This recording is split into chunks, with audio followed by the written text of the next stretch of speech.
Kim Basinger played a Bond girl in Never Say Never Again in 1983, a role that helped establish her as one of Hollywood's most compelling screen presences in a film that brought Sean Connery back to the role he had officially left over a decade earlier.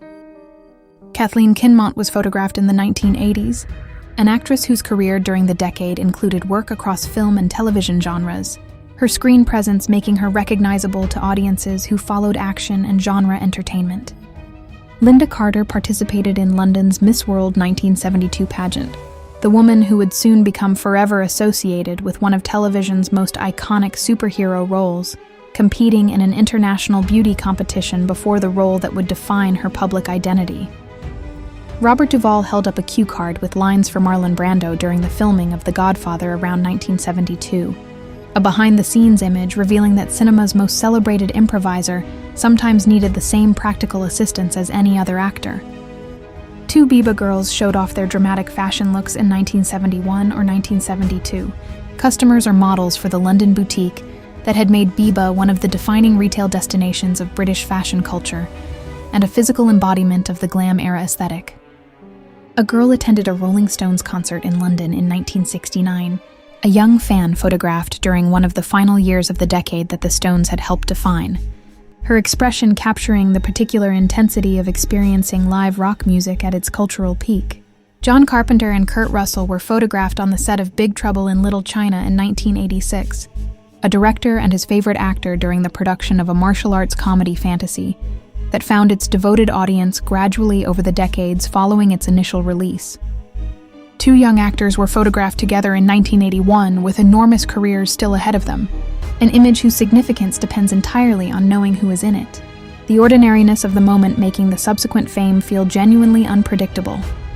The Rolling Stones performed their first London show under the name Rollin' Stones, a band at the very beginning of a career that would make them one of the most enduring and commercially successful rock acts in the history of popular music. The Traveling Wilburys posed together in 1988, Bob Dylan, Tom Petty, George Harrison, Jeff Lynne, and Roy Orbison forming one of the most celebrated supergroups in rock history, their combined catalog representing an almost incomprehensible accumulation of landmark recordings.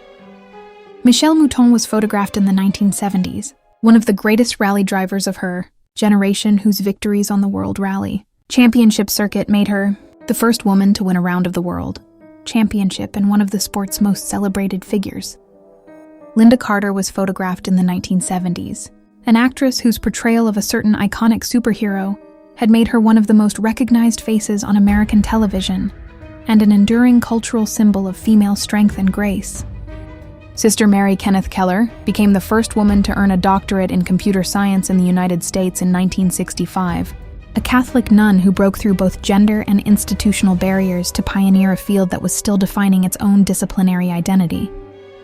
Engineering bosses were photographed sharply dressed in 1917, industrial managers in formal attire at a time when the distinction between professional and manual labor was expressed through clothing, with a precision that later decades would gradually abandon.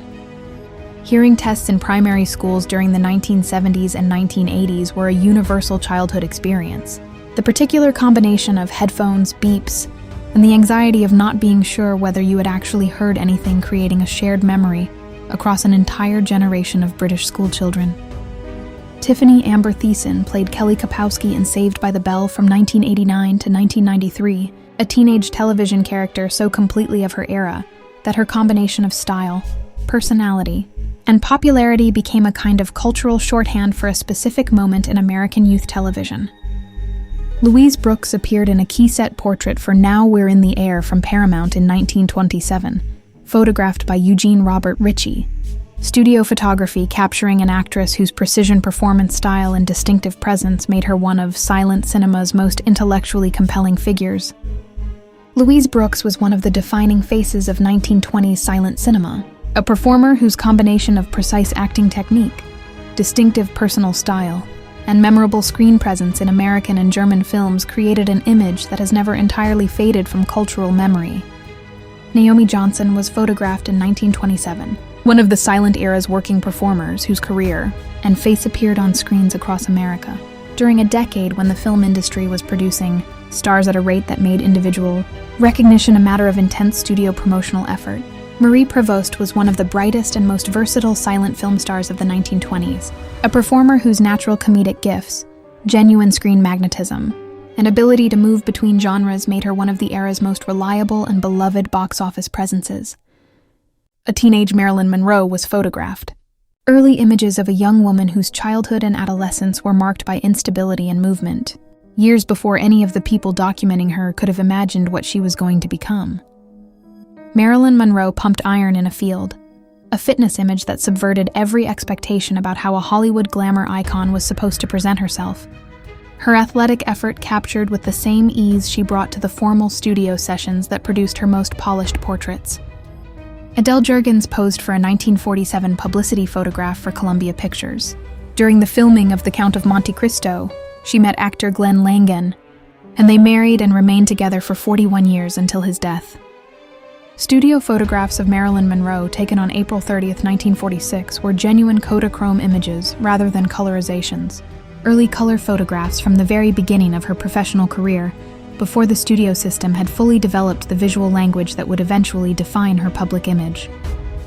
Marilyn Monroe was photographed in the simple, casual setting of a field, an image that emphasized her natural beauty without the elaborate styling and lighting of her formal studio sessions, capturing something more personal than the glamour machinery of Hollywood typically allowed.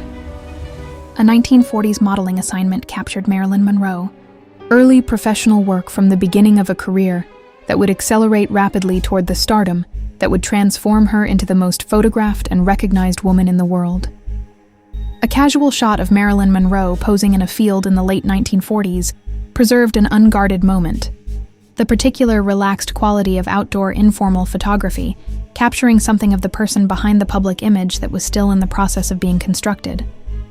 Sophia Loren danced in her Rome apartment while her younger sister Maria played piano in 1953. An early modeling shot by Giuseppe Palmas that captured a future international film star in a moment of private domestic joy before the world had fully discovered what she was going to become.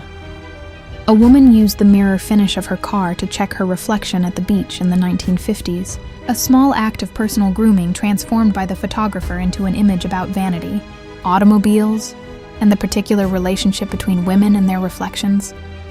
Mamie Van Doren was photographed in 1955, modeling a bathing suit beside a vintage Jaguar, taken shortly after she signed a 7-year contract with Universal International Studios, who were positioning her as their answer to the cultural phenomenon that Marilyn Monroe had already become.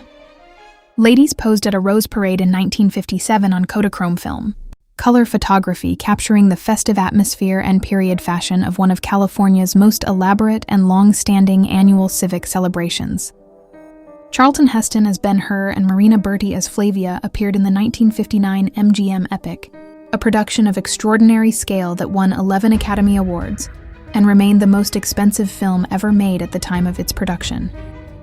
Zsa Gabor appeared in Moulin Rouge in 1952, an actress whose combination of glamorous personal style and self-aware wit made her as famous for her personality as for her actual film performances across a career that spanned several decades.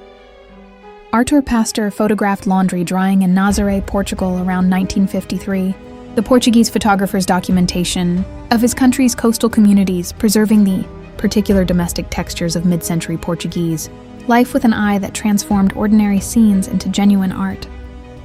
Sophia Loren posed for Kodachrome photographs by Phil Stern in August 1957 for Look magazine's article on her Americanization, an Italian actress being examined through the lens of how Hollywood was reshaping her image for a market whose relationship with European cinema was still being negotiated. Ham the astro chimpanzee was trained for spaceflight in 1960 and 1961. Known simply as Number 65 before his successful mission to avoid negative publicity in case of failure, his human-like facial expressions during training, making him one of the space program's most memorable and sympathetic participants. The Metropolitan Museum Fashion Ball in 1960 brought together extraordinary costumes and personal style, a gathering at one of the world's great cultural institutions that used fashion as both artistic statement and social occasion in the first year of a decade that would transform both. Conway Twitty, Chubby Checker, and Dick Clark performed the twist together in the early 1960s. A country star, the man who made the dance famous, and television's most powerful pop music gatekeeper, sharing a moment that captured the era's particular crossover cultural energy. The passing of Sam Neill at age 78 marked the loss of one of cinema's most versatile and engaging character actors, a New Zealand performer whose work across genres from Jurassic Park to the piano to Peaky Blinders demonstrated a range that few of his contemporaries could match. Christy Turlington was photographed in New York in 1990 by Albert Watson for the German edition of Max magazine, a supermodel at the absolute peak of her career, captured by one of fashion photography's most technically accomplished and artistically ambitious practitioners. Fran Drescher was photographed in the 1990s, an actress whose combination of comedic timing, distinctive voice, and warm screen presence had made her one of the decade's most recognizable television personalities through a long-running sitcom that earned devoted audiences. Main Street in Saratoga Springs, New York was photographed by Walker Evans in 1931, the documentary photographer who would become America's most significant visual chronicler of Depression-era life, capturing a small city's commercial streetscape. In the early years of the economic catastrophe, Tallulah Bankhead starred in Thunder Below in 1932 for Paramount, a film featuring one of the theater and cinema world's most genuinely charismatic and unconventional personalities, a performer whose real-life presence was often more spectacular than anything a screenplay could contain. Frida Kahlo was photographed in Mexico City by sculptor Isamu Noguchi in the mid-1930s, an image of one of the 20th century's most significant artists, taken by one of its most celebrated sculptors. The meeting of two extraordinary creative personalities documented in a single frame. Parisian chic in the 1930s was documented. Fashion photography from a city that remained the undisputed capital of Western style, even during the Depression years. Its particular combination of elegance, confidence, and individual expression producing images that have never stopped being referenced. Lucille Ball appeared in a 1937 publicity photograph for Stage Door, photographed by Ernest Bachrach, early studio work from a performer who had not yet discovered the comedic vehicle that would eventually make her one of the most recognized and beloved faces in American entertainment history. Felix the Cat appeared in a 1925 Australian magazine advertisement, the animated character's commercial presence in Australia, documenting how quickly American cartoon characters had become internationally recognizable figures, capable of selling products in markets thousands of miles from where they were created. Barbara Jordan of Texas became the first African American and the first woman to deliver a keynote address at a major party convention on July 12, 1976, a constitutional scholar whose combination of moral authority, legal precision, and rhetorical power made her speech one of the most celebrated in Democratic convention history. A demonstrator at the 1976 Democratic National Convention mocked Gerald Ford's pardon of Richard Nixon, political street theater that captured the lingering anger over a decision that had effectively ended Ford's political career before the 1976 election campaign had properly begun. Family Feud premiered with Richard Dawson as host on July 12, 1976, a game show format that matched two families against each other in a survey-based competition. Dawson's particular combination of warmth and theatrical flirtation, making the program one of daytime television's most distinctive personalities. Jesse Jackson appeared at the 1976 Democratic National Convention, the civil rights leader and political activist whose presence at the party's gathering reflected both the movement's integration into mainstream Democratic politics and the ongoing struggle for genuine power within the party structure. Barbara Eden was photographed during her years on I Dream of Jeannie, an actress whose combination of beauty, comedic timing, and genuine warmth made her character one of American television's most enduring and affectionately remembered presences across the 5 seasons of the fantasy comedy. The Miss Great Britain pageant in 1963 brought contestants together for a competition that reflected the era's particular standards of femininity and public presentation, an event whose format has been both celebrated as an opportunity and criticized as a limiting institution throughout the decades of its existence. Carolyn Jones was born and raised in Amarillo, Texas, before playing Morticia Adams, an actress who had also appeared as a blonde in the original Invasion of the Body Snatchers.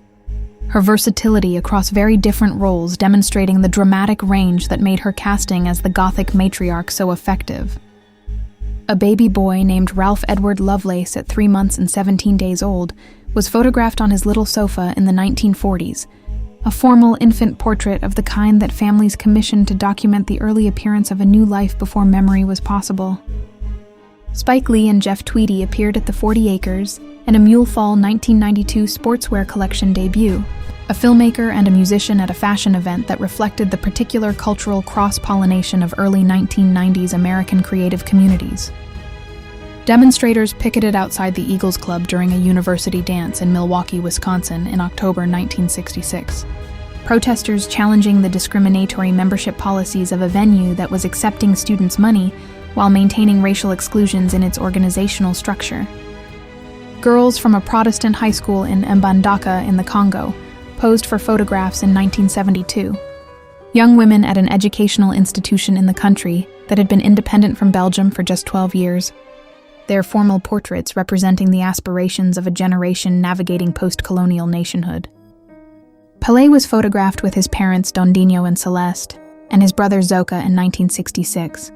The world's greatest footballer at the height of his powers, surrounded by the family whose support and Brazilian football heritage had shaped everything he had become. Young Tutsi boys of Rwanda were photographed in 1939.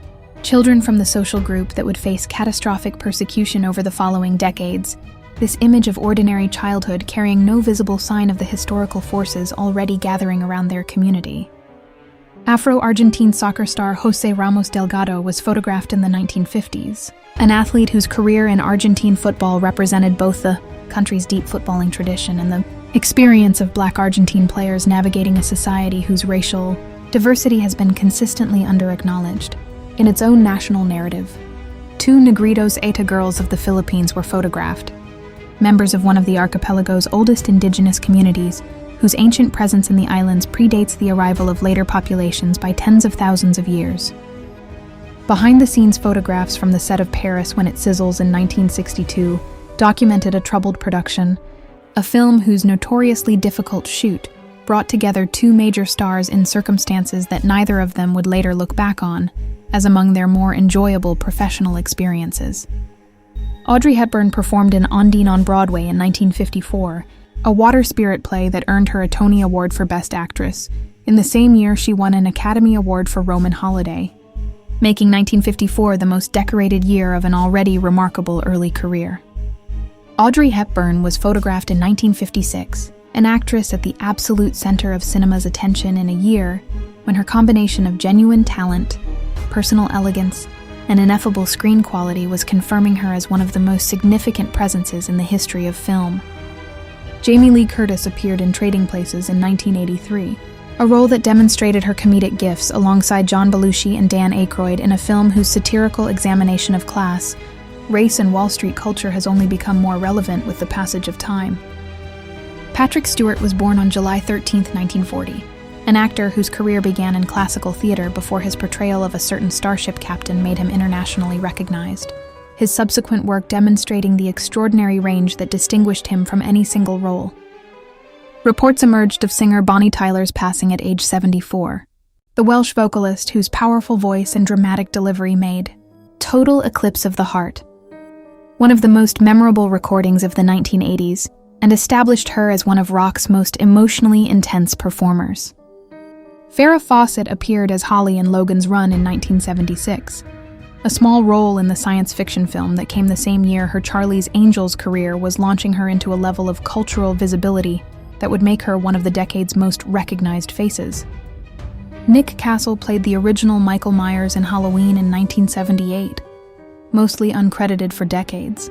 The filmmaker and actor who moved silently through John Carpenter's film created one of cinema's most iconic and imitated images of menace through stillness and the removal of any visible humanity.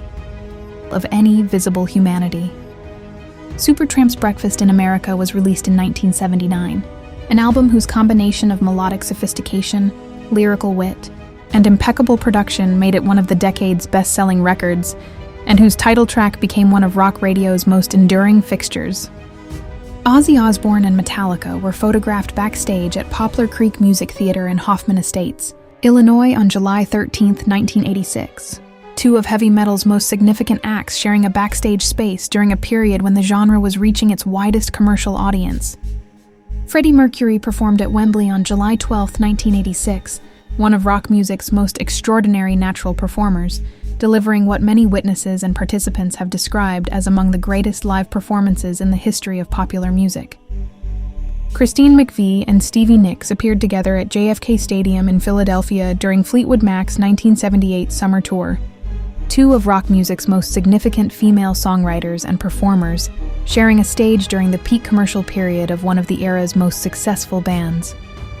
Jethro Tull posed on the roof of the Dorchester Hotel in London with Norwegian actress Julie Ege on February 19, 1971, the actress presenting them with a gold disc, recognizing over 1 million sales of benefit in a promotional ceremony that combined rock music success with theatrical glamour.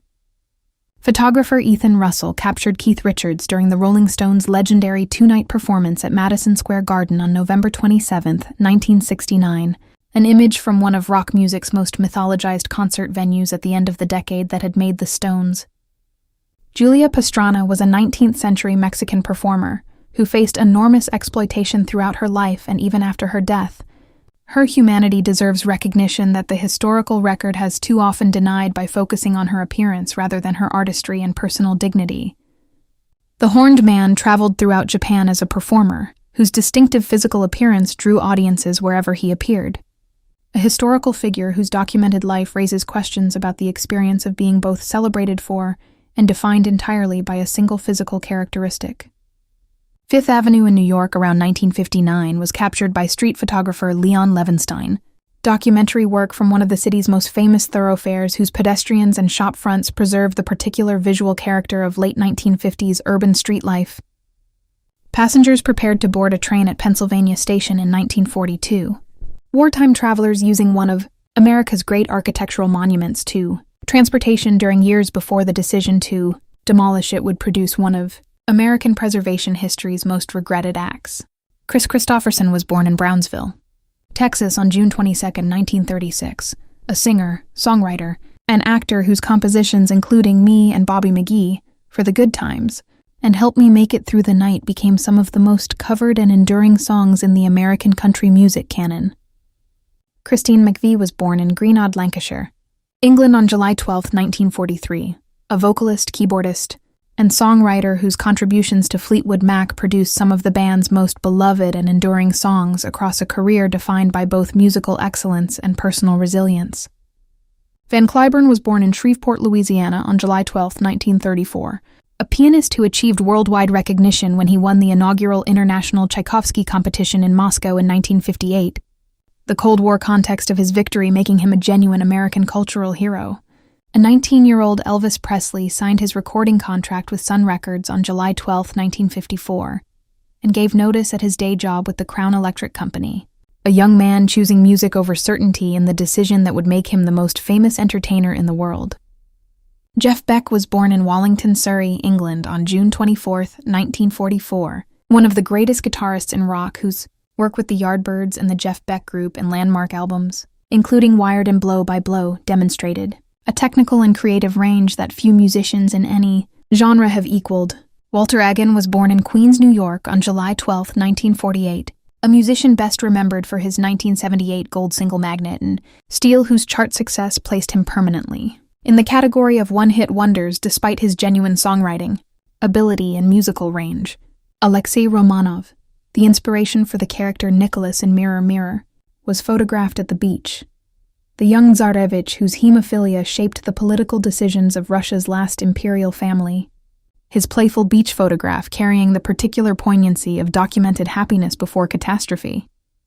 Alexei Romanov was photographed with his cousin Princess Ileana of Romania, two children of European royalty connected by blood and entirely unaware of the very different fates awaiting them. One dying with his family in 1918 and the other living until 1991. Alexei Romanov, as a toddler, was photographed with his parents. A family portrait from inside the Russian imperial court, whose warmth and apparent domestic normalcy makes the violent end that awaited all three of them even more difficult to fully absorb. Eric Romer's Le Genou de Claire from 1970 was captured in a film Still, a deceptively simple story about an older man's obsession with a young woman's knee that contained more genuine psychological complexity than film's 10 times its dramatic scale. Leah Remini celebrates her birthday, an actress and activist whose combination of comedic talent, personal courage in speaking publicly about her experiences with Scientology, and genuine warmth made her a significant figure in both entertainment and public advocacy. Jake and the Fat Man aired from 1987 to 1992, a detective drama starring William Conrad, whose combination of unusual, leading man casting and reliable procedural storytelling found a devoted audience during the years when network crime drama remained one of television's most dependably popular genres.